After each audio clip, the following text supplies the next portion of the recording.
माझ्यासोबत राष्ट्रवादीचे पुणे शहर अध्यक्ष आहेत. सर, वसंत मोरे शरद पवारांच्या गटात जातील अशी एक चर्चा सुरू आहे. यामुळे पुण्यातील राजकारणात आणि आगामी लोकसभा निवडणुकांच्या संदर्भात जो महायुतीला हा मोठा धक्का असेल का? महायुतीला धक्का वगैरे त्यातलं काही होत नाही.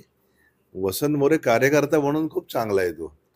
आता शेवटी कुणाबरोबर जायचं हा त्याचा वैयक्तिक प्रश्न आहे. आता ते इतके वर्ष तो मनसेमध्ये त्यांनी जे काम चांगल्या पद्धतीने त्या भागामध्ये केलं होतं, त्याच्या भागामध्ये त्याचं काम खूप चांगलं आहे. परंतु शेवटी वैयक्तिक त्याचा निर्णय, त्याला काय तो दुखावलाय कशामुळे काय ते आम्हाला माहिती नाही. माझा चांगला मित्र आहे वसंत मोरे पहिल्यापासून आणि माझं प्रेम पण आहे त्याच्यावर. परंतु हे करत असताना त्यांनी योग्य तो निर्णय, नाहीतर परत आगीतून फुफाट्यामध्ये परत नको जायला त्याने, असं मला वाटतं एक मित्र म्हणून. किंवा तरी त्याला जर यायचं असेल तर आम्ही त्याचं स्वागत करतो आमच्या राष्ट्रवादी पक्षामध्ये आणि त्यांनी यावं अशी मी त्याला विनंती देखील करतो या निमित्तानं.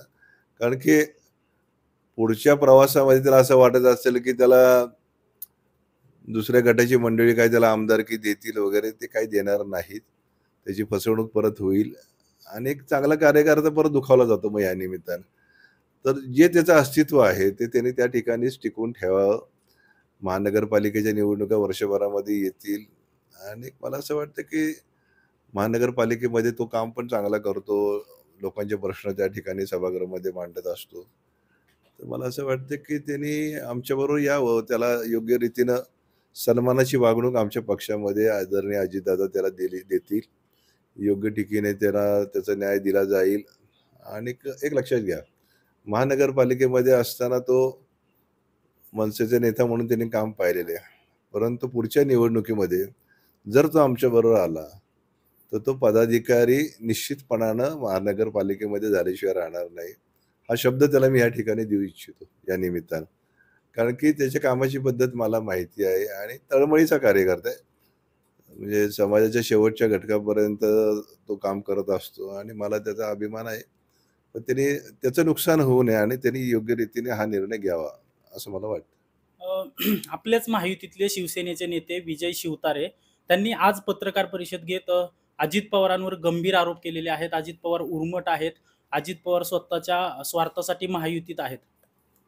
एक लक्षात घ्या, माणसाला स्वतःचं महत्त्व वाढवायचं झालं तर दादांचं नाव घ्यावंच लागतं त्याला. आणि त्या भागामध्ये आता बारामतीची लोकसभेची निवडणूक आहे. मग आता मी काहीतरी करू शकतो, मी काहीतरी दाखवू शकतो, हा जर भाव त्यांचा असेल, ते भ्रमाचे भोपळे फोडण्याचं काम अजितदादा आपल्या आयुष्यामध्ये अनेक वेळा करू शकतात, लक्षात घ्या.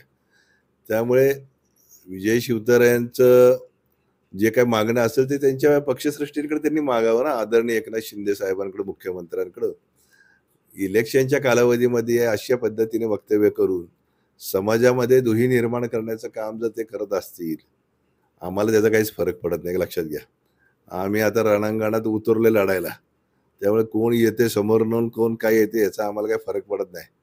येणारा आमचा शत्रू आहे आणि आम्ही त्याच्याशी युद्ध करणार, ही भावना आमची निश्चितपणे असणार आहे.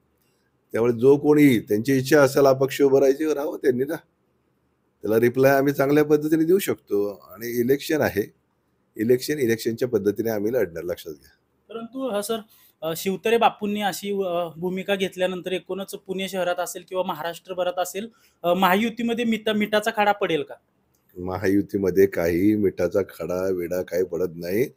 सगळ्या महायुतीला एक उद्दिष्ट बरोबर घेतले की तिसऱ्यांदा मोदी साहेब या देशाचे पंतप्रधान व्हायला पाहिजे.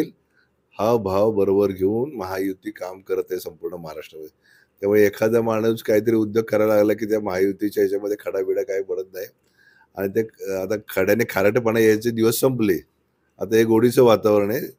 त्यामुळे या गोडीच्या वातावरणात महायुती टिकून राहणार, लक्षात घ्या. तर विजय शिवतारेंच्या या भूमिकेमुळे महायुतीमध्ये कोणताही फरक पडणार नाही असं त्यांचं मत आहे. अजिंक्य धायगुडे, जय महाराष्ट्र न्यूज, पुणे.